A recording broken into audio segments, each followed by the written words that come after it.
Cada traición tiene su propio brillo, y esta es una que él no olvidará jamás. Debería haber sospechado que algo andaba mal cuando Elena empezó a comprar lencería cara en boutiques de seda en lugar de sus habituales paquetes de algodón básico del hipermercado.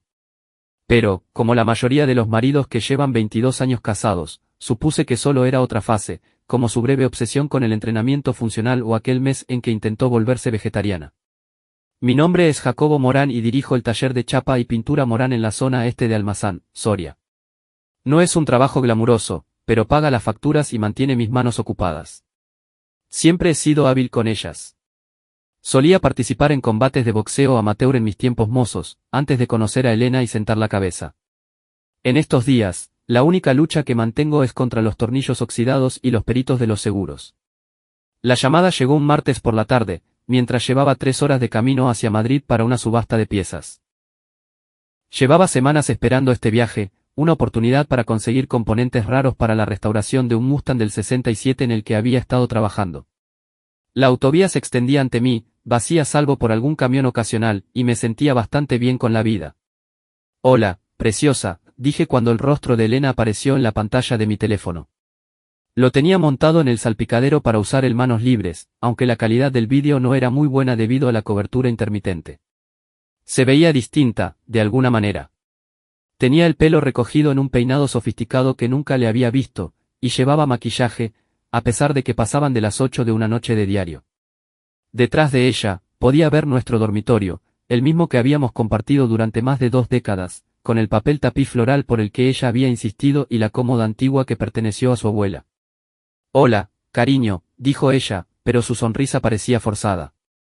«¿Cómo va el viaje?» «Nada mal. Debería estar en el hotel en una hora». «Estás muy guapa». «¿Vas a alguna parte?» «Oh, acabo de cenar con las chicas del trabajo». «Ya sabes cómo es esto». Estaba a punto de responder cuando, de repente, ella miró por encima del hombro como si alguien la hubiera llamado por su nombre. «Espera un segundo, Jacobo. Creo que me dejé algo en el fuego». Dejó el teléfono sobre la mesilla de noche y fue entonces cuando las vi.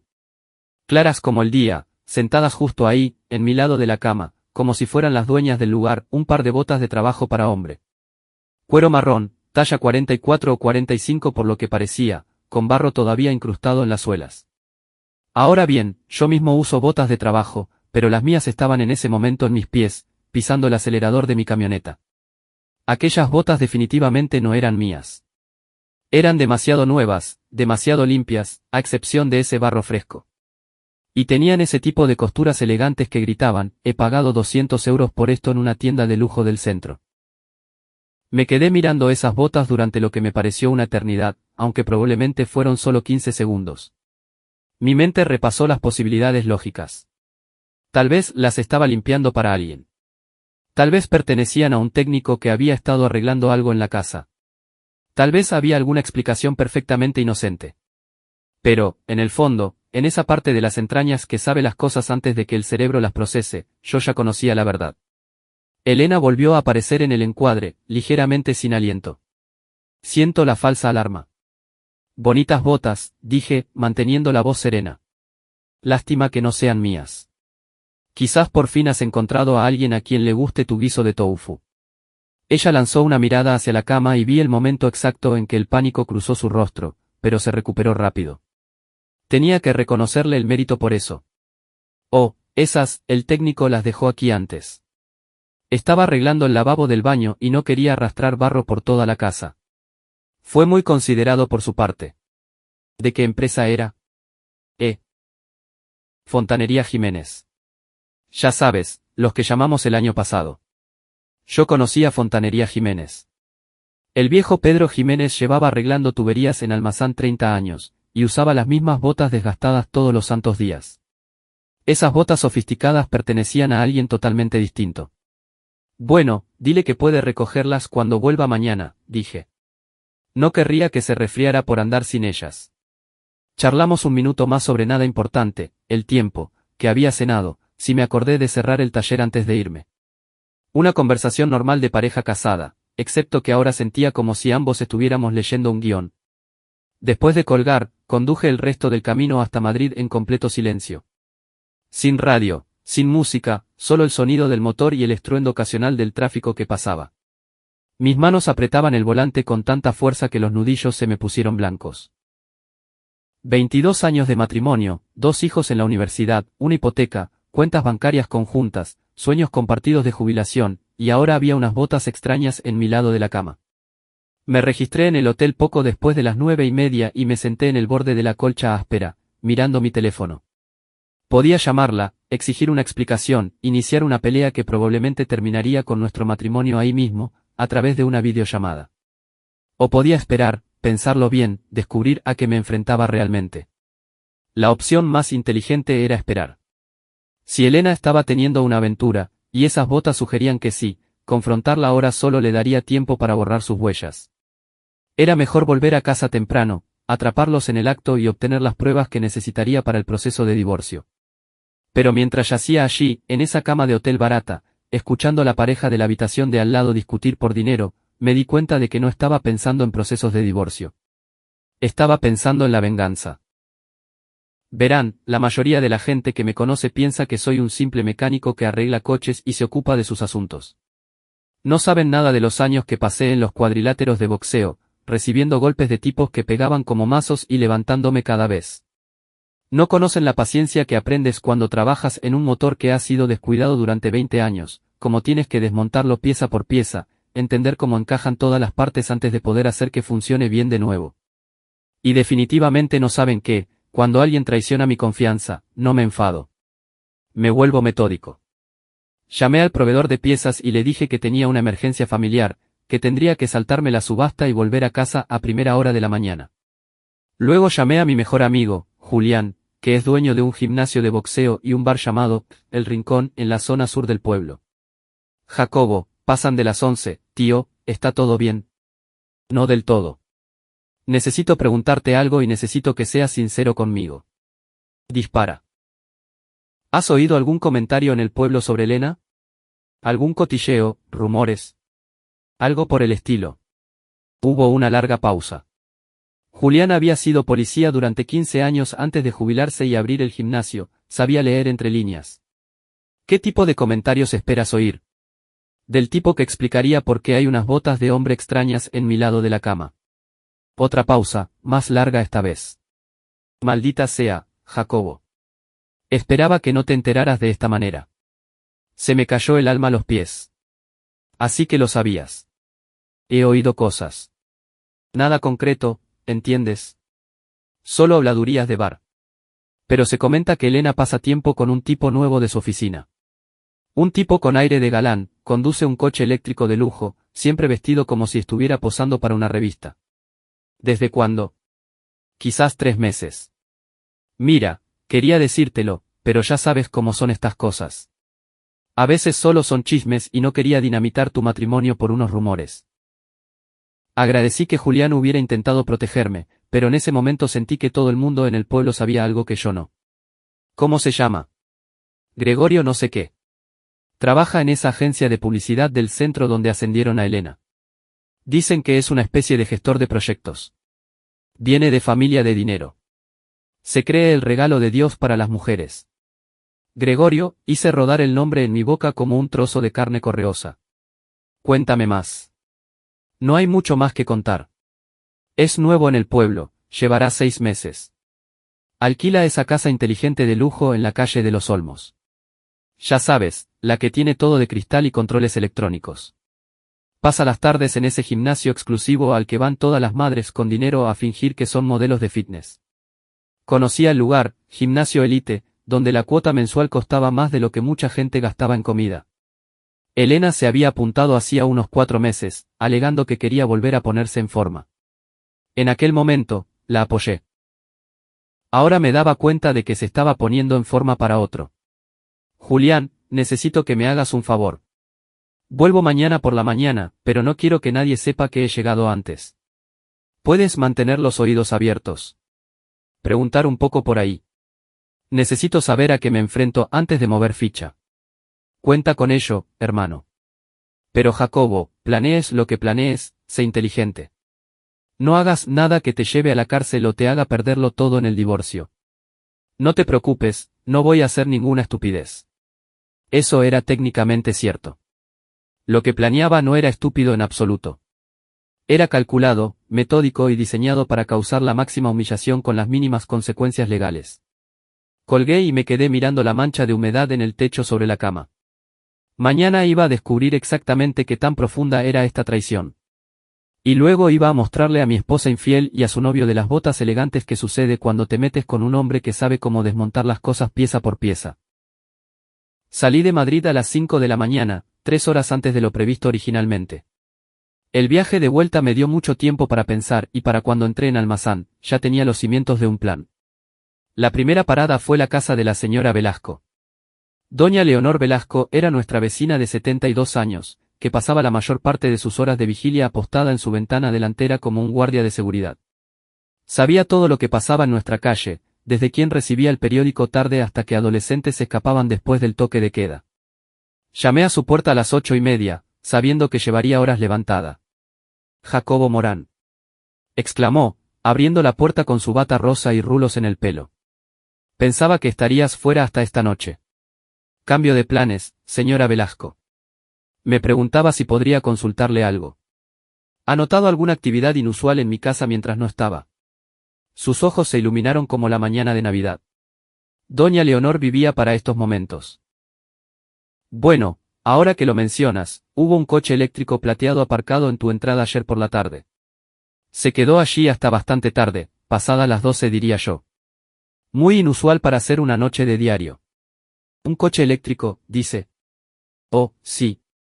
Uno de esos modernos y caros. El conductor era un joven bien vestido, muy apuesto. Parecía conocer bien la casa, usó su propia llave y todo. Su propia llave. Ese detalle me golpeó como un puñetazo en el estómago. Esto no era una aventura espontánea. Elena le había dado a ese tipo una llave de nuestra casa. La casa que compramos juntos cuando nuestro hijo mayor era apenas un bebé. Vio por casualidad a qué hora se fue. Alrededor de las 6 de esta mañana. Intentaba ser discreto, pero poco se puede ocultar a estos ojos viejos. Parecía tener bastante prisa. Agradecí a la señora Velasco y me dirigí a mi hogar. Mi casa, nuestra casa, se veía exactamente igual por fuera. El mismo revoco blanco, las mismas contraventanas azules, los mismos parterres de flores que Elena cuidaba con esmero obsesivo. Pero ahora me parecía contaminada de alguna manera, como la escena de un crimen que aún no había sido limpiada. Aparqué en el garaje y entré por la cocina. Todo estaba impecable, lo cual era inusual en Elena. Normalmente era una persona bastante ordenada, pero este nivel de pulcritud sugería que había estado fregando para borrar pruebas. El dormitorio contaba una historia diferente. Las sábanas habían sido cambiadas, pero podía oler una colonia desconocida flotando en el aire. Algo caro y empalagoso. Nada que ver con la fragancia clásica que yo usaba desde hacía 20 años. Las botas elegantes habían desaparecido, pero había una pequeña huella de barro en la alfombra que a Elena se le había pasado por alto en su frenesí de limpieza. Tomé una foto de la huella con mi teléfono, luego me senté en el borde de la cama y llamé a mi esposa. Jacobo, has vuelto temprano. ¿Está todo bien? La subasta se canceló. Hubo un problema eléctrico en el recinto. Pensé en darte una sorpresa. Oh, eso es maravilloso. Estoy terminando una reunión en la oficina, pero debería estar en casa para el almuerzo. ¿Por qué no compro unos bocadillos en ese sitio que te gusta? Me parece bien. Oye, volvió el técnico aquel por sus botas. Una pausa. Sus botas. Las que dejó en nuestro dormitorio ayer. Dijiste que era de Fontanería Jiménez. Ah, claro. Sí, las recogió esta mañana, muy temprano, antes de que me fuera a trabajar. Otra mentira. Estaba empezando a perder la cuenta. Eso está bien. No me gustaría pensar en el pobre hombre andando por ahí en calcetines. Después de colgar, conduje hasta el rincón. Julián estaba preparando el local para el turno de comidas, colocando las botellas detrás de la barra con la precisión metódica de un expolicía. Pareces un cadáver, dijo al verme. Me siento peor. ¿Qué has averiguado? Julián me sirvió un café y se apoyó en la barra. Más de lo que probablemente quieras saber. Este Gregorio, su nombre completo es Gregorio Blanco. Ha estado alardeando de su conquista con cualquiera que quisiera escucharle. Al parecer, ve a las mujeres casadas como un desafío personal. ¿Qué más? Viene de una familia con mucho dinero. Sus padres poseen una cadena de hoteles de lujo en el norte. El coche eléctrico es solo su capricho de fin de semana. Tiene un deportivo y un coche de alta gama en su ciudad natal. Este trabajo en almazán es solo un pasatiempo de un año antes de que su padre le dé un cargo real en la empresa familiar. La imagen se volvía cada vez más clara y no me gustaba lo que veía. Mi esposa no solo estaba teniendo una aventura, la estaba teniendo con un niño rico mimado que la veía como un entretenimiento temporal. Hay más, continuó Julián. Dicen que ha estado haciendo fotos. ¿Qué tipo de fotos? Del tipo que ningún marido quiere ver de su esposa. Las ha estado enseñando en ese gimnasio pijo. Tratando a tu mujer como si fuera una especie de trofeo. Eso fue la gota que colmó el vaso. El control cuidadoso que había mantenido desde la noche anterior finalmente se quebró. Golpeé la barra con el puño tan fuerte que las botellas tintinearon. Tranquilo, hermano, dijo Julián. Enfurecerte no ayudará. Vengarte sí. Necesito atraparlos en el acto. Necesito pruebas que se sostengan ante un juez y que destruyan sus reputaciones en este pueblo. Podría ayudarte con eso. Mi primo Daniel trabaja en la compañía telefónica. Probablemente podría decirnos cuándo está aparcado el coche del amante en tu casa si quieres saber cuándo aparecer. No, tengo una idea mejor. Algo que me dará testigos y asegurará que todo el pueblo sepa qué clase de mujer es realmente mi esposa. Le conté mi plan a Julián. Escuchó sin interrumpir, asintiendo ocasionalmente o levantando una ceja. Cuando terminé, se quedó callado un buen rato. Eso es brillante o está completamente loco, dijo finalmente. Tal vez ambas cosas, pero funcionará. Vas a necesitar ayuda para llevarlo a cabo. ¿Cuentas conmigo? Julián sonrió y por un momento pude ver al policía duro que solía ser. No me lo perdería por nada del mundo. Pasé el resto de la mañana haciendo preparativos. Primero, llamé a mis suegros y los invité a una visita sorpresa para celebrar el reciente ascenso de Elena en el trabajo. A don Ricardo y doña Patricia nunca les había gustado especialmente yo. Pensaban que su hija se había casado por debajo de su estatus social. Pero adoraban a Elena y conducirían las 3 horas desde Zaragoza en cualquier momento si pensaban que ella iba a ser homenajeada. «Qué idea tan encantadora, Jacobo», dijo Patricia por teléfono. «Saldremos justo después de comer. ¿Debemos llevar algo?» «Solo a ustedes mismos. Quiero que sea una sorpresa total». Luego, llamé a mi hijo Raúl, que estaba en la universidad. A sus 22 años, era lo suficientemente mayor para manejar lo que estaba a punto de suceder en nuestra familia. Y quería que lo oyera de mí antes que por las redes sociales o los chismes del campus. «Papá, ¿está todo bien? Nunca llamas entre semana. Necesito que hagas algo por mí, hijo. ¿Puedes venir a casa esta tarde? Trae a tu hermana si puede. Hay algo importante que necesito hablar con ambos». «Mamá está bien. Tu madre está bien. Simplemente ha tomado algunas decisiones que van a cambiar nuestra familia, y quiero que ambos estén aquí cuando todo salga a la luz». Raúl era lo bastante sensato como para no presionar por detalles por teléfono. «Estaremos allí a las 4. La pieza final del rompecabezas era el tiempo. Necesitaba saber exactamente cuándo estaría Gregorio en la casa, y necesitaba asegurarme de que mi audiencia sorpresa llegara precisamente en el momento adecuado. Me aparqué frente al edificio de la oficina de Elena y esperé. A las 12:15, salió con un hombre alto y bien vestido que coincidía con la descripción que me había dado Julián. Gregorio Blanco era todo lo que esperaba. Cabello perfectamente peinado, traje caro, ese tipo de arrogancia confiada que da el no haber tenido que preocuparse nunca por el dinero. También era unos 10 años más joven que mi esposa, lo que explicaba parte del comportamiento reciente de ella. Subieron a su coche de lujo y condujeron hacia mi casa. Les di 15 minutos de ventaja, luego llamé a mis suegros. «Patricia, ha habido un pequeño cambio de planes. ¿Podrían llegar sobre la 1:30? Quiero asegurarme de que Elena haya vuelto de su almuerzo de trabajo». «Por supuesto, querido. Acabamos de salir de Zaragoza. Sincronización perfecta». Llamé a Raúl después. «Cambio de planes, hijo. Ven a la 1:30 en lugar de a las 4. Y entra por la puerta principal. No uses tu llave. Quiero que esto sea una reunión familiar en condiciones». A la 1:20, estaba aparcado al final de mi calle, viendo el coche plateado de mis suegros entrar en mi camino de entrada. Ricardo y Patricia bajaron, vestidos con sus mejores galas y llevando un ramo de flores para su hija. No tenían ni idea de que estaban a punto de presenciar el fin de su matrimonio. Esperé hasta que llegaron a la puerta principal, luego conduje y aparqué detrás de ellos. Jacobo. Gritó Patricia alegremente. La puerta parece estar cerrada. ¿Elena no está en casa todavía? Oh, está en casa, dije, bajando de mi camioneta. Solo está ocupada. Déjenme abrirles. Usé mi llave para abrir la puerta principal, luego hice un gesto a mis suegros para que pasaran delante de mí. La casa estaba en silencio, excepto por una música suave que venía de arriba. Algo de jazz que definitivamente no era la música country habitual de Elena. Elena. Llamó Ricardo. Estamos aquí para tu celebración. Sin respuesta. Pude ver a mis suegros intercambiando miradas de desconcierto.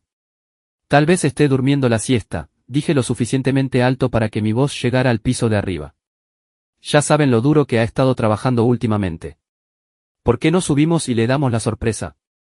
Subimos las escaleras juntos, mis suegros charlando en voz baja sobre las bonitas flores del jardín delantero y lo orgullosos que estaban del éxito de Elena en el trabajo. Casi sentí lástima por ellos. Casi. La puerta del dormitorio estaba cerrada, pero podía oír voces en el interior. La risa de Elena, el murmullo más profundo de un hombre, los sonidos inconfundibles de personas que creían tener la casa para ellos solos. Elena, llamó Patricia, llamando suavemente a la puerta. Cariño, estamos aquí. Los sonidos del interior se detuvieron abruptamente. Oí susurros frenéticos, el crujido de las sábanas, alguien tropezando. Solo un minuto, gritó Elena, con la voz más aguda de lo normal. No, no estoy vestida. Miré a mis suegros, que empezaban a mostrar confusión y preocupación. Ricardo fruncía el ceño ante la puerta como si intentara resolver un acertijo. No pasa nada, cariño, dije lo suficientemente fuerte para que todos en el dormitorio me oyeran. Todos somos familia aquí. Y entonces, abrí la puerta de una patada. La escena que nos recibió era exactamente lo que esperaba, pero verla con mis propios ojos se sintió como un golpe físico. Elena intentaba cubrirse con una sábana, con el pelo desordenado y el rostro encendido. Gregorio intentaba ponerse los pantalones a saltos mientras buscaba una ruta de escape que no existía. Patricia jadeó y dejó caer el ramo. Ricardo hizo un ruido de asfixia y se agarró al marco de la puerta para no caerse, y yo me quedé allí, asimilando cada detalle de la escena. Vaya, dije en tono de charla. Esto es incómodo. Gregorio había logrado subirse los pantalones, pero no encontraba su camisa. Retrocedí hacia la ventana como un animal acorralado, con su cabello perfecto despeinado. Señor Morán, ¿puedo explicarlo? Estoy seguro de que sí, Gregorio. Es Gregorio, ¿verdad, o prefieres Goyo? Quiero asegurarme de decir bien tu nombre cuando cuente la historia. Elena había encontrado su bata y la apretaba contra sí como una armadura. Jacobo, por favor, déjame explicarte, creo que la situación se explica por sí sola, cielo. Estás en nuestro dormitorio, en nuestra cama, con un hombre que no es tu marido en medio de lo que creo que los jóvenes llaman un ligue. Patricia emitía pequeños sonidos de llanto. Ricardo parecía estar a punto de sufrir un ataque al corazón. Gregorio, mientras tanto, aparentemente había decidido que la ventana era su mejor opción para escapar. Nuestro dormitorio estaba en la primera planta, pero había un gran roble fuera que podría amortiguar su caída o romperle el cuello. En ese momento, no me importaba cuál de las dos cosas fuera. No te recomendaría la ventana, Gregorio, dije. Es una caída larga y la señora Velasco ha estado vigilando la casa todo el día. Probablemente ya tenga el móvil fuera grabando todo para su página de Facebook. Pero Gregorio ya no razonaba. Forcejeó con el pestillo de la ventana, logró abrirla y pasó una pierna por el alféizar. Gregorio, no. Gritó Elena. Demasiado tarde. Gregorio se impulsó hacia afuera y desapareció de la vista. Unos segundos después, oímos un estruendo seguido de unos insultos muy creativos. Caminé hacia la ventana y miré hacia abajo. Gregorio había aterrizado en los preciados rosales de Elena, que habían frenado su caída, pero lo dejaron con el aspecto de haber sido atacado por una manada de gatos. Estaba cubierto de arañazos y pétalos de rosa, con sus pantalones caros rotos en varios sitios. Quizás quieras que te miren esos cortes, le grité. Las espinas de las rosas pueden ser traicioneras si se infectan. Para entonces, medio vecindario había salido a ver a qué venía tanto alboroto. Doña Leonor, efectivamente, lo estaba grabando todo con su teléfono, comentando la jugada en directo con su hija por el altavoz. Los adolescentes de 3 casas más allá se reían y señalaban. Incluso el viejo don Pedro de enfrente había salido de su casa para ver qué pasaba. Gregorio se puso en pie a duras penas, intentando mantener algo de dignidad mientras cojeaba hacia su coche. Pero la dignidad es difícil de mantener cuando estás medio desnudo, sangrando por múltiples arañazos y tienes pétalos de rosa en el pelo. Y dicen que el yoga es bueno para la salud, murmuré, sacudiéndome las manos. Detrás de mí, Patricia había empezado a llorar. Ricardo la ayudaba a sentarse en una silla, con el rostro pálido por la impresión. Y Elena me miraba con una expresión que nunca le había visto, parte miedo, parte ira, parte algo que podría haber sido respeto. Jacobo, dijo en voz baja. Tenemos que hablar. Creo que ya hemos pasado la fase de hablar, ¿no crees? Pero si quieres tener una conversación, podemos hacerlo abajo. Tus padres ya han visto suficiente por hoy. Mientras salíamos del dormitorio, pude oír portazos afuera y el sonido del coche de Gregorio alejándose a toda velocidad. A través de la ventana, vi que la señora Velasco seguía filmando, probablemente subiendo ya el vídeo a todas las plataformas sociales que se le ocurrieran. Para cuando se pusiera el sol, medio pueblo sabría que Elena Morán había sido pillada en la cama con otro hombre, y que su marido literalmente había tirado a su amante por la ventana. No era el final que había planeado para mi matrimonio, pero definitivamente iba a ser memorable. El verdadero plan de venganza no había hecho más que empezar. Las consecuencias del estallido en el dormitorio fueron todo lo que había esperado y más. Al anochecer, el vídeo de la señora Velasco se había compartido en redes cientos de veces, y alguien ya había creado un meme con la huida de Gregorio cubierta de pétalos. El pie de foto decía, cuando el marido vuelve temprano de su viaje de negocios. Mis suegros se marcharon sin despedirse de Elena, lo que decía mucho de lo que pensaban sobre la infidelidad. Ricardo me estrechó la mano al salir y murmuró algo sobre que siempre supo que yo era un buen hombre. Patricia me abrazó y me susurró, te mereces algo mejor, Jacobo. Raúl y su hermana Amelia llegaron justo cuando sus abuelos se iban. Los recibí en la entrada y les di la versión abreviada de los hechos. Raúl se lo tomó como el hombre en que se estaba convirtiendo, haciendo preguntas prácticas sobre los arreglos de vivienda y los procedimientos legales. Amelia lloró, pero su rabia era contra su madre, no contra mí. ¿Cómo ha podido hacerte esto, papá?, exigió Amelia. ¿Cómo ha podido hacerle esto a nuestra familia? La gente toma decisiones, cielo. A veces esas decisiones tienen consecuencias que no esperan. Elena intentó hablar con los chicos, pero ellos no estaban dispuestos a escuchar sus explicaciones. Raúl se mostró fríamente educado, Amelia fue abiertamente hostil. Después de una hora de conversación incómoda, ambos decidieron volver a sus residencias de la universidad en lugar de pasar la noche allí. Llámame si necesitas algo, dijo Raúl mientras me abrazaba para despedirse. Lo que sea. Después de que los chicos se fueran, me senté en mi salón e hice balance de la situación. Elena se había atrincherado en la habitación de invitados, alegando que necesitaba tiempo para pensar. La casa se sentía diferente ahora, ya no como un hogar, sino como un campo de batalla donde se había disparado el primer tiro. Mi teléfono no había parado de vibrar en toda la tarde con llamadas y mensajes. Las noticias vuelan en un pueblo como Almazán, y todos querían saber si los rumores eran ciertos. Ignoré la mayoría, pero respondí cuando llamó Julián. Madre mía, Jacobo. La señora de la panadería me acaba de enseñar el vídeo. ¿De verdad tiraste al tipo por la ventana? Técnicamente, se tiró él solo. Yo solo le animé a considerar todas sus opciones.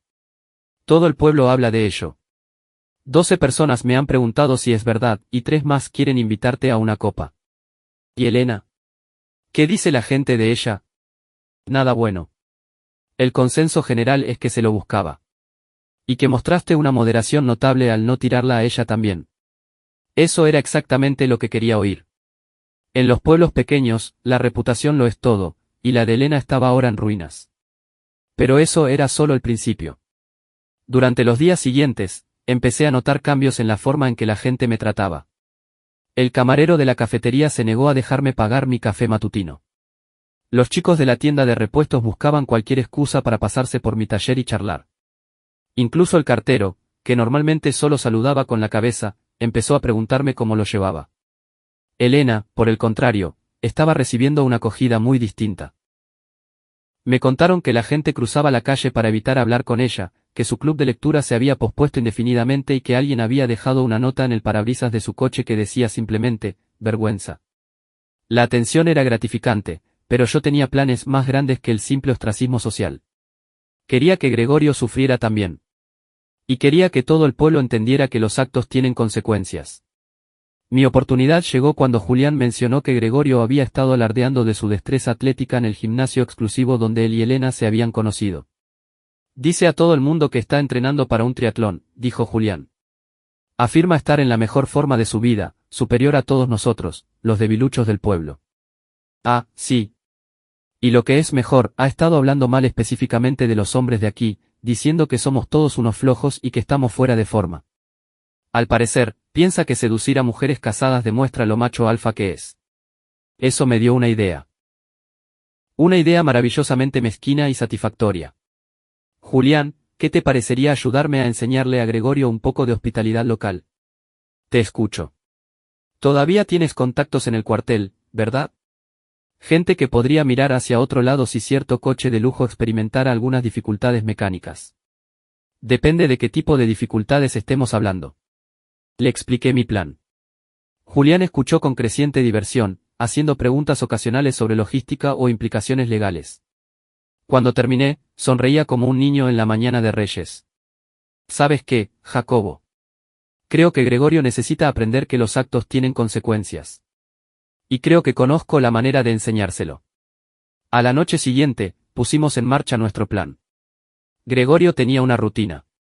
Todos los martes y jueves iba al gimnasio a las 7 de la tarde durante exactamente 90 minutos, y luego paraba en el bar de zumos naturales de al lado para tomar un batido de proteínas. Su coche eléctrico siempre estaba aparcado en el mismo sitio, bajo una farola donde todos pudieran admirarlo. Mientras Gregorio estaba dentro trabajando en su físico superior, Julián y yo nos pusimos manos a la obra con su coche. No hicimos nada ilegal, nada de pinchar neumáticos ni romper ventanillas. En lugar de eso, nos centramos en crear la máxima vergüenza con el mínimo riesgo legal. Primero, Julián usó sus habilidades para abrir cerraduras, aprendidas durante su formación policial, me aseguró, para abrir las puertas del coche. Luego, me puse a trabajar con mi arma secreta, 1,5 kilos de gambas congeladas que había comprado en el supermercado esa mañana. Metí las gambas en cada recoveco que pude encontrar, debajo de los asientos, en las rejillas del aire acondicionado, detrás de los paneles del salpicadero. El olor no se notaría de inmediato, pero en un día o dos, cuando las gambas empezaran a descongelarse y pudrirse, su coche de lujo iba a oler como el contenedor de basura de una marisquería. Pero no habíamos terminado. Mientras yo plantaba las gambas, Julián trabajaba en el exterior del coche. Había traído una bolsa de purpurina biodegradable, de la que se usa para manualidades, y la estaba vertiendo metódicamente en el tubo de escape. ¿Qué se supone que hará eso? Pregunté. Ya verás.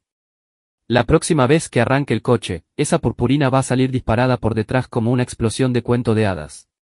No dañará el motor, pero será visible desde 3 manzanas de distancia.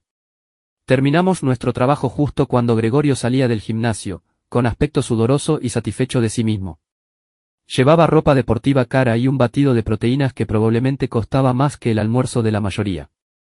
Julián y yo estábamos sentados en mi camioneta al otro lado del aparcamiento, observando con binoculares cómo Gregorio se acercaba a su coche. Miró a su alrededor con recelo. Al parecer, la noticia de su salto por la ventana le había vuelto paranoico, pero no notó nada obviamente mal. Entró, arrancó el motor y empezó a dar marcha atrás para salir de su plaza. Fue entonces cuando empezó el espectáculo de purpurina. El tubo de escape del coche estalló como un volcán brillante, disparando nubes de purpurina plateada y dorada al aire nocturno. La nube de purpurina era tan densa y reflectante que captaba la luz de cada farola del aparcamiento, creando un efecto de bola de discoteca que era visible desde la calle. Gregorio detuvo el coche y bajó para investigar, pero el daño ya estaba hecho. Toda la parte trasera de su preciado coche estaba cubierta de purpurina, y seguía saliendo más por el escape cada vez que el motor estaba al ralentí. Una pequeña multitud se había congregado para ver el espectáculo, la mayoría riéndose y haciendo fotos con sus móviles. ¡Qué demonios!, gritó Gregorio, examinando su coche brillante. ¿Quién ha hecho esto? Nadie respondió, pero pude ver a la gente intercambiando miradas cómplices. En un pueblo de este tamaño, todos conocían el incidente del dormitorio, y la mayoría ya había elegido bando. Gregorio volvió a subir a su coche y se alejó, dejando un rastro de purpurina tras de sí como una hada madrina muy cabreada. Julián y yo le seguimos a una distancia segura, disfrutando de la función. ¿Crees que se dará cuenta de lo de las gambas enseguida?, preguntó Julián. Dale un día o dos. Para el jueves, no podrá acercarse a 3 metros de ese coche sin tener arcadas. Teníamos razón.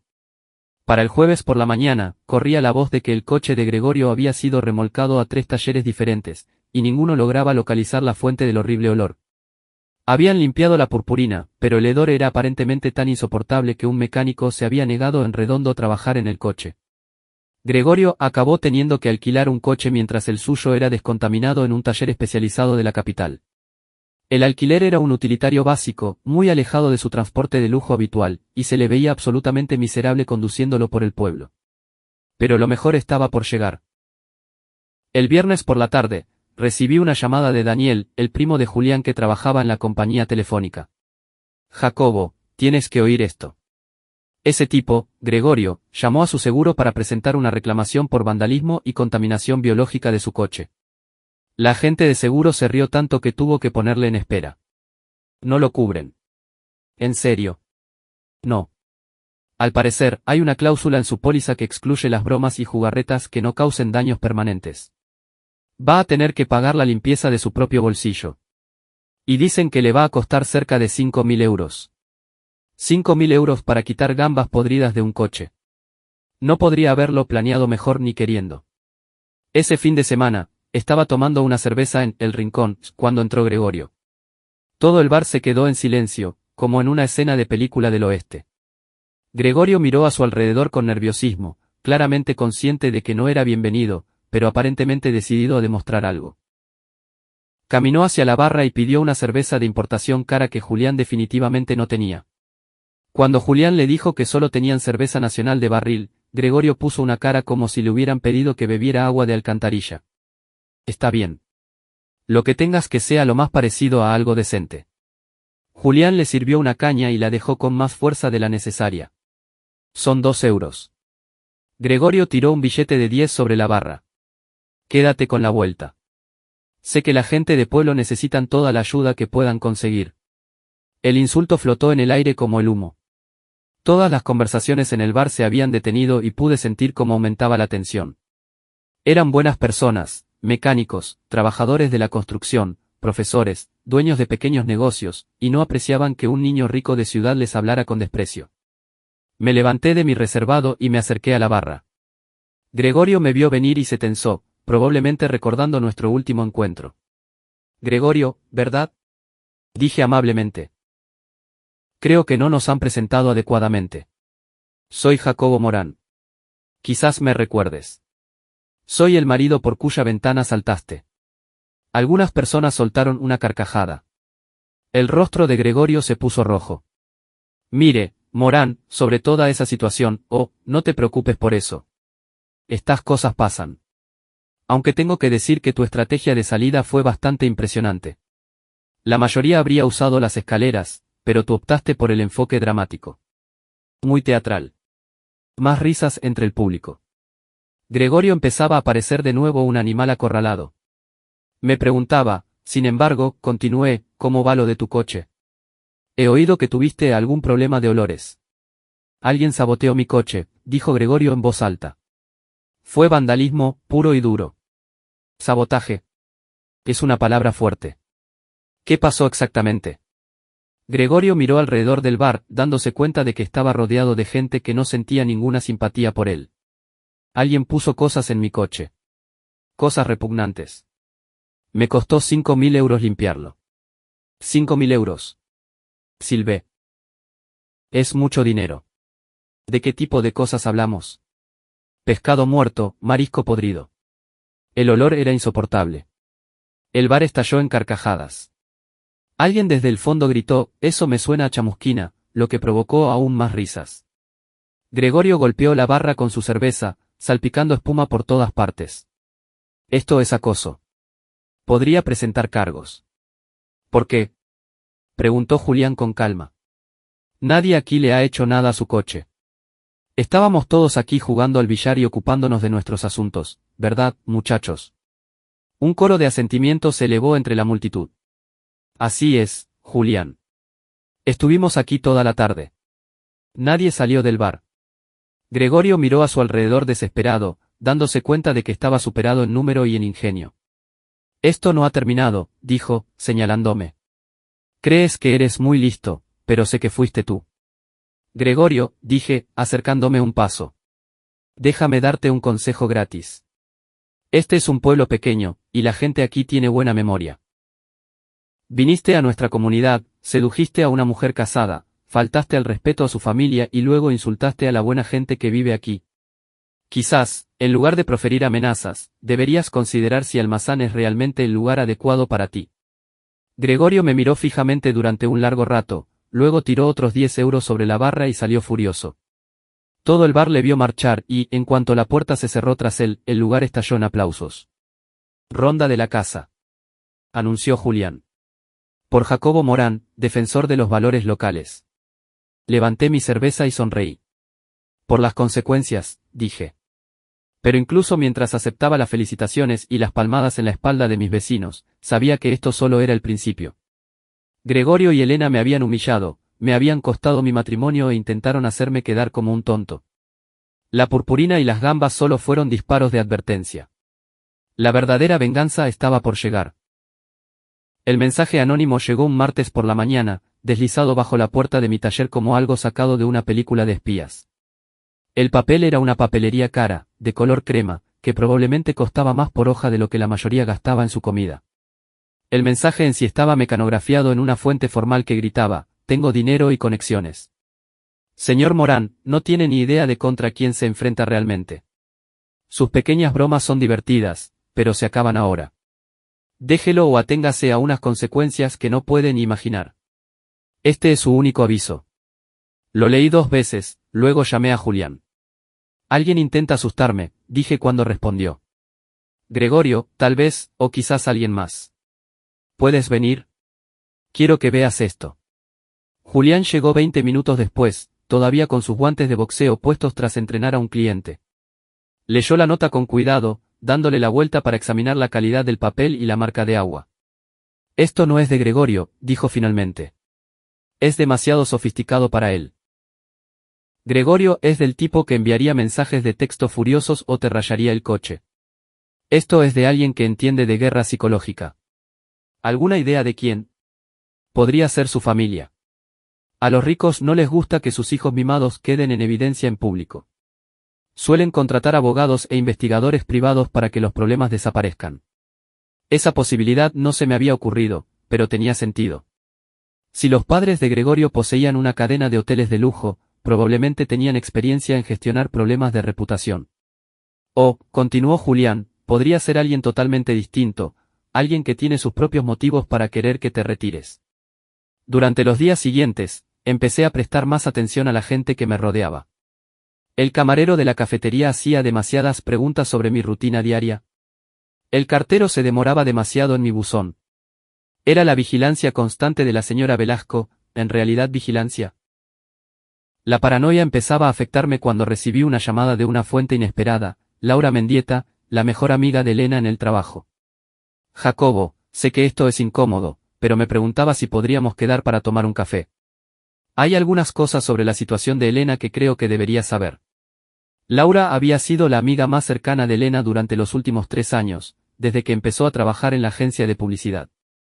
Era una mujer astuta, bien vestida, de unos 40 y tantos, que siempre había sido educada pero distante conmigo.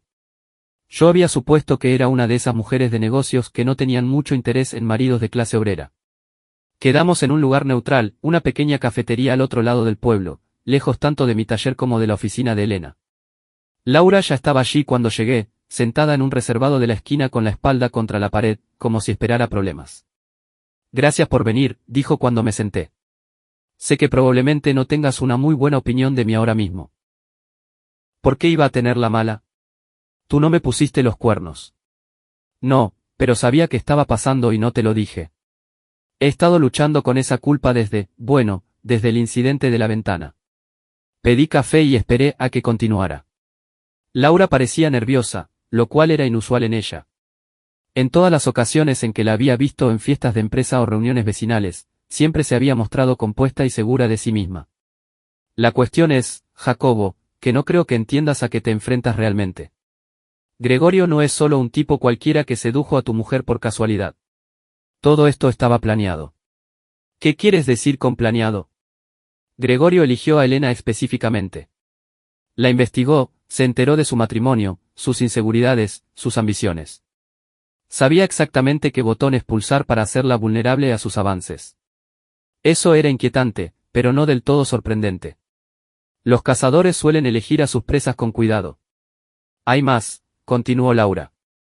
Gregorio ha hecho esto antes, varias veces. Tiene un patrón de seducir a mujeres casadas, documentar las aventuras y luego usar las pruebas para entretenerse. Entretenerse. Fotos, vídeos, información personal. Lo trata como un juego, una forma de demostrar su superioridad sobre hombres que considera inferiores. Ha estado enseñando fotos de Elena a la gente en el gimnasio, alardeando de su conquista. Mi taza de café crujió en mi mano. La dejé con cuidado, intentando controlar la rabia que crecía en mi pecho. ¿Cómo sabes todo esto? Porque he estado investigándolo. Después de ver lo que le estaba haciendo a Elena, empecé a hacer preguntas. Tengo amigos en el norte que conocen a su familia. Las historias que me contaron.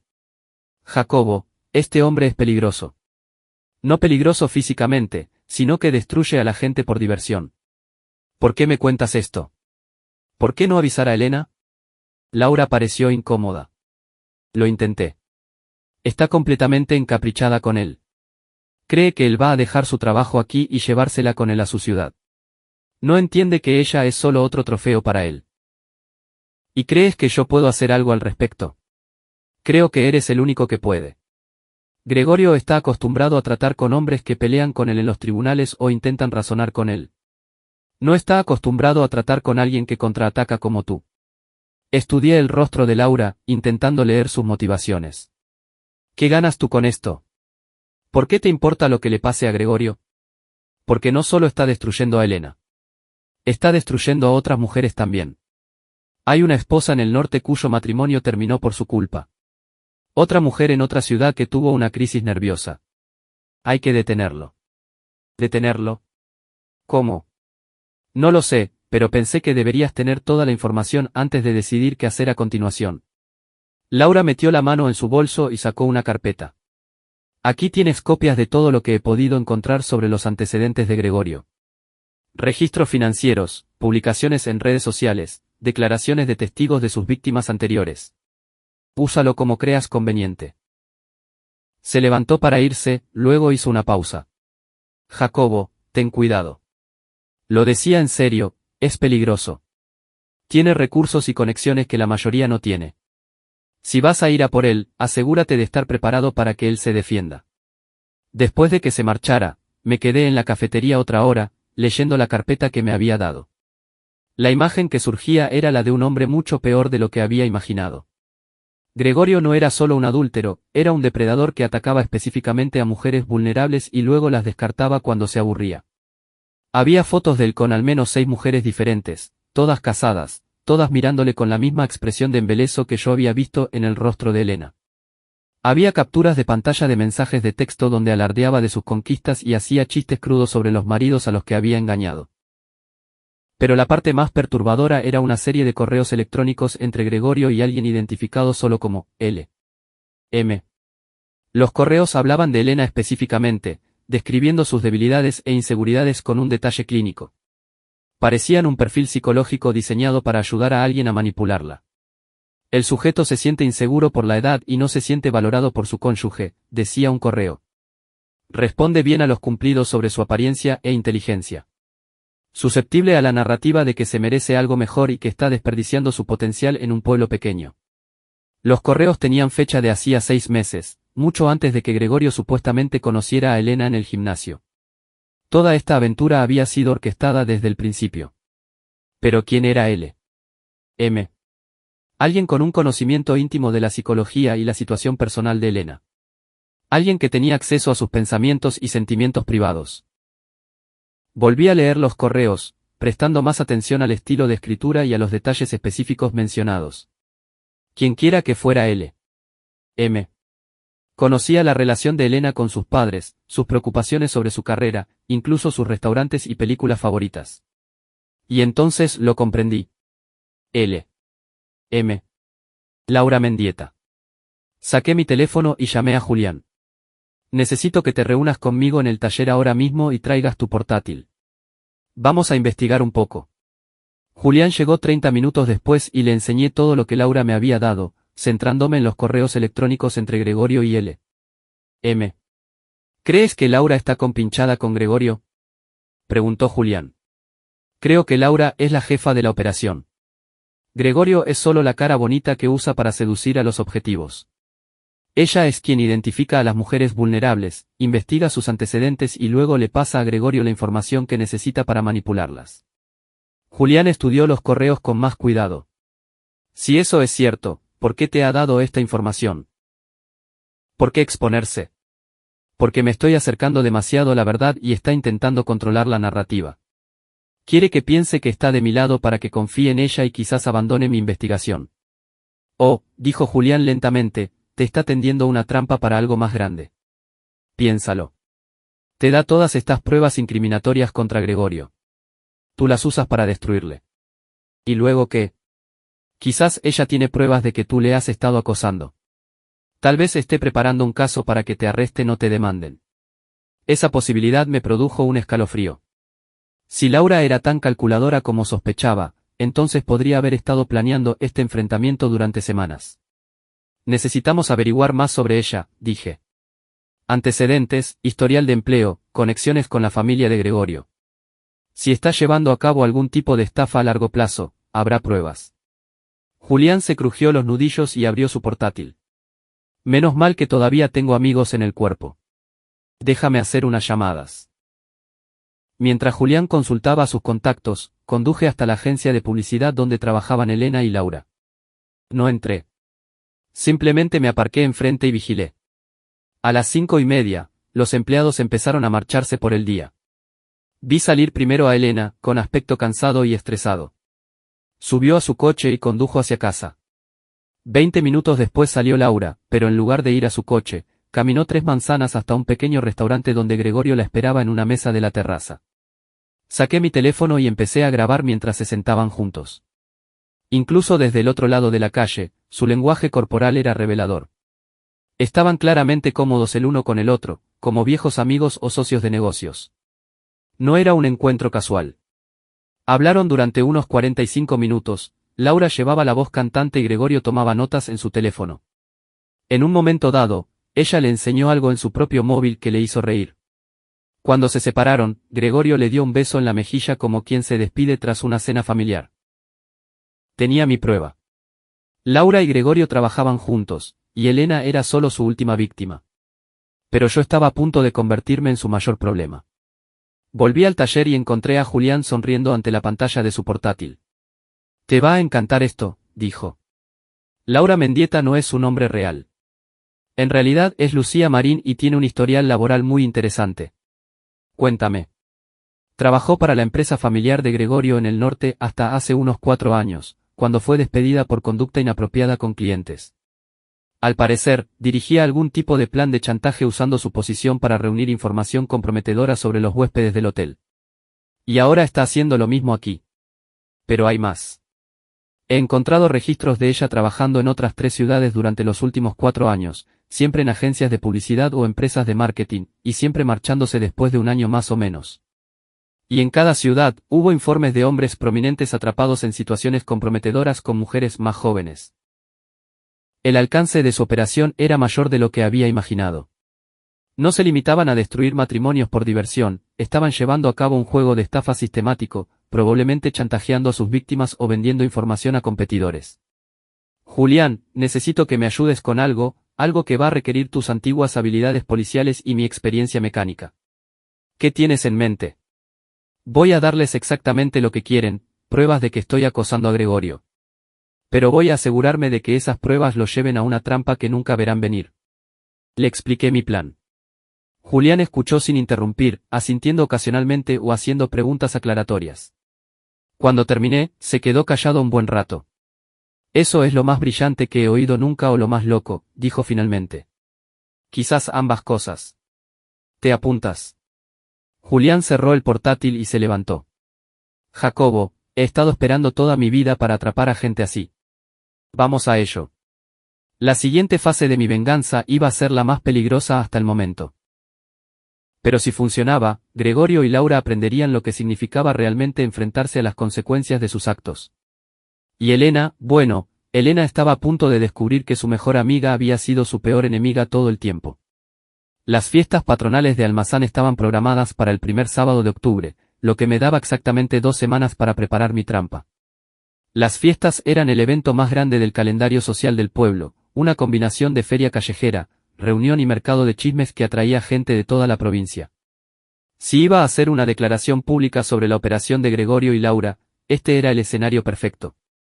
Pero primero necesitaba más pruebas, y necesitaba asegurarme de que Gregorio y Laura se sintieran lo suficientemente confiados como para cometer un error. Empecé interpretando el papel que esperaban de mí. Comencé a acosar a Gregorio de formas obvias y torpes, siguiéndole por el pueblo con mi camioneta, haciendo comentarios en voz alta cuando le veía en público, incluso confrontándole a la salida del gimnasio donde todos pudieran vernos y oírnos. Te crees muy listo, ¿verdad, Gregorio? Dije durante un encuentro especialmente teatral a la salida del supermercado. ¿Crees que puedes venir a mi pueblo, robarme a mi mujer y que no haya consecuencias? Gregorio interpretó su papel a la perfección, actuando con miedo e intimidación mientras se aseguraba de que los testigos pudieran oírle pidiéndome que le dejara en paz. Pude verle grabando nuestras conversaciones con su teléfono, preparando su caso de que yo le estaba acosando. Mientras tanto, Julián utilizaba sus contactos para reunir información sobre las actividades de Laura. Descubrimos que ella había estado haciendo preguntas sobre mi situación financiera, los registros de mi negocio e incluso mi historial médico. Estaba claramente elaborando un perfil sobre mí, tal como había hecho con Elena. Está planeando algo grande, informó Julián después de una reunión con uno de sus antiguos colegas de la policía. Dicen que ha estado en contacto con un abogado de la capital preguntando por leyes de acoso y medidas civiles. Deja que planee. Cuanto más grande sea la trampa que ponga, más fuerte caerá cuando se le vuelva en contra. El avance decisivo llegó cuando doña Leonor, mi vecina fisgona, se me acercó con información que había reunido durante sus actividades de vigilancia diarias. Jacobo, querido, espero que no te importe, pero he estado echando un ojo a esa mujer que ha estado visitando a tu esposa. La del coche caro y la ropa de marca. Laura Mendieta, esa es. Pues resulta que me he fijado en que se reúne con ese tal Gregorio con bastante regularidad. No en restaurantes ni lugares públicos, fíjate tú, sino en su casa, tarde por la noche, cuando creen que nadie mira. La señora Velasco tenía fotos, docenas de ellas, tomadas con un teleobjetivo desde la ventana de su dormitorio. Las fotos mostraban a Laura llegando a casa de Gregorio al anochecer, quedándose horas y marchándose de madrugada. En varias fotos se las veía claramente íntimas, tomados de la mano, besándose, abrazándose como amantes. Señora Velasco, usted es un tesoro, dije, revisando las fotos. ¿Cuánto tiempo lleva esto ocurriendo? Al menos 2 meses, quizás más. Empecé a hacer fotos cuando me di cuenta de que intentaban ser discretos. Según mi experiencia, cuando la gente se esconde así, es que no trama nada bueno. Las fotos probaban lo que sospechaba, Gregorio y Laura eran socios en todos los sentidos. Pero lo más importante era que demostraban que Laura había estado engañando a Elena tanto como Gregorio. Elena pensaba que tenía una aventura con un hombre soltero que estaba dedicado a ella. En realidad, estaba siendo manipulada por una pareja que la usaba para sus propios fines. Ahora tenía todo lo que necesitaba para la fase final de mi plan. El día de las fiestas amaneció despejado y fresco, un tiempo perfecto para una feria al aire libre. La calle principal estaba cerrada al tráfico y llena de puestos que vendían de todo, desde artesanía casera hasta churros. Se había montado un pequeño escenario frente al ayuntamiento para los discursos y actuaciones. Llegué temprano y me coloqué cerca del escenario, desde donde podía ver a la mayor parte de la multitud. Julián trabajaba en la seguridad del evento, un puesto de voluntario que le daba autoridad oficial y una radio para coordinarse con otros voluntarios. Elena apareció hacia el mediodía, con aspecto incómodo pero intentando mantener las formas. Llevaba semanas recibiendo el vacío de la mayoría del pueblo, pero seguía intentando fingir que todo era normal. Paseaba por los puestos de artesanía y charlaba con gente que se mostraba educada pero distante. Gregorio llegó una hora más tarde, vestido con ropa informal cara que probablemente costaba más que el salario mensual de mucha gente. Se le veía nervioso, consultando constantemente su teléfono y escaneando a la multitud como si esperara problemas. Laura fue la última en llegar y lo hizo por todo lo alto. Iba vestida como si asistiera a un evento en un club de campo en lugar de a una fiesta de pueblo, y se movía con la confianza de alguien que se cree más listo que todos los que le rodean. A las 2 de la tarde, el alcalde subió al escenario para dar la bienvenida a todos e introducir a los oradores del día.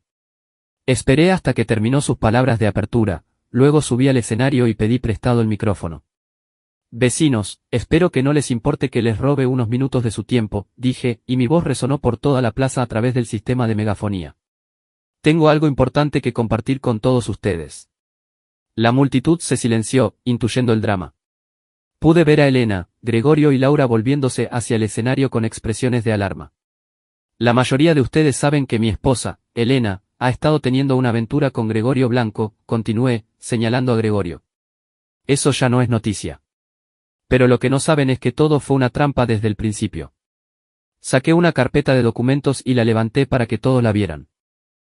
Esto es la prueba de que Gregorio y su socia, Laura Mendieta, han estado llevando a cabo un juego de estafas en nuestra comunidad. Eligieron específicamente a mi esposa, investigaron sus vulnerabilidades y la manipularon para que tuviera una aventura como parte de un plan mayor para extorsionar dinero e información de familias prominentes.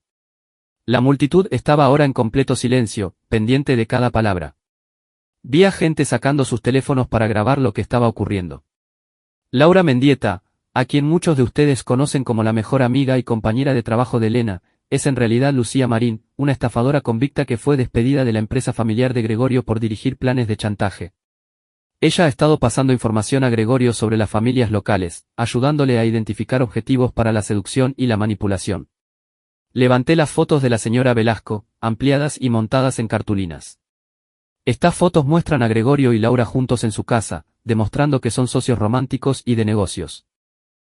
Mientras Gregorio seducía a mi esposa, en realidad vivía y se acostaba con Laura. La multitud estalló en jadeos y murmullos de indignación.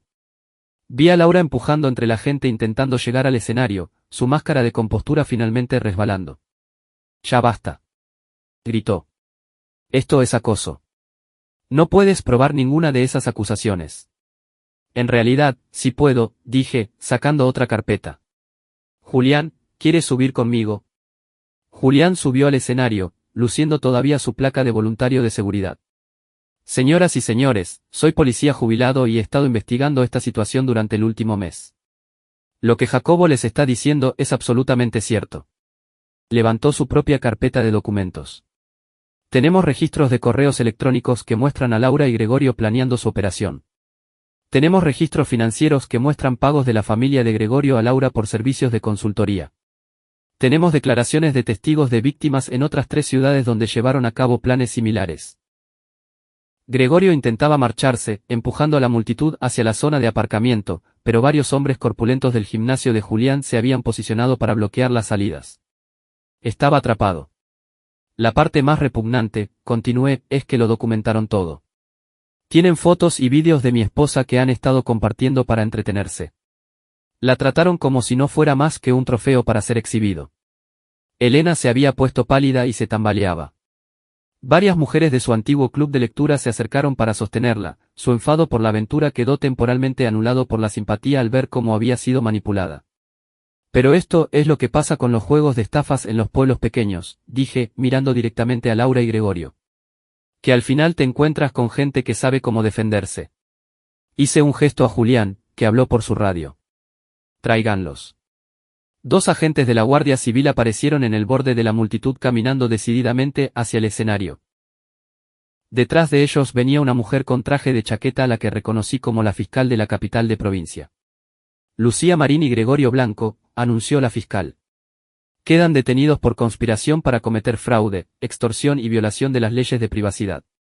Tienen derecho a permanecer en silencio». La multitud observó en un silencio atónito mientras Gregorio y Laura eran esposados y llevados. Gregorio protestaba su inocencia, alegando que le estaban tendiendo una trampa. Laura no dijo nada, pero la mirada que me lanzó al pasar por el escenario podría haber derretido el acero. «Hay una cosa más», dije por el micrófono mientras los coches de policía se alejaban. Quiero que todos entiendan que mi esposa fue una víctima en este plan, igual que las mujeres de otras ciudades que cayeron en su manipulación. Cometió errores, pero fue elegida y engañada por profesionales. Miré directamente a Elena, que lloraba abiertamente. Eso no excusa lo que pasó con nuestro matrimonio, pero lo explica. Y quiero que todos en esta comunidad recuerden que nosotros cuidamos de los nuestros, incluso cuando cometen errores.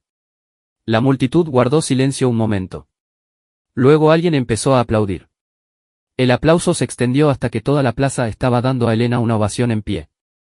No por su aventura, sino por haber sobrevivido a su victimización. Le devolví el micrófono al alcalde y bajé del escenario.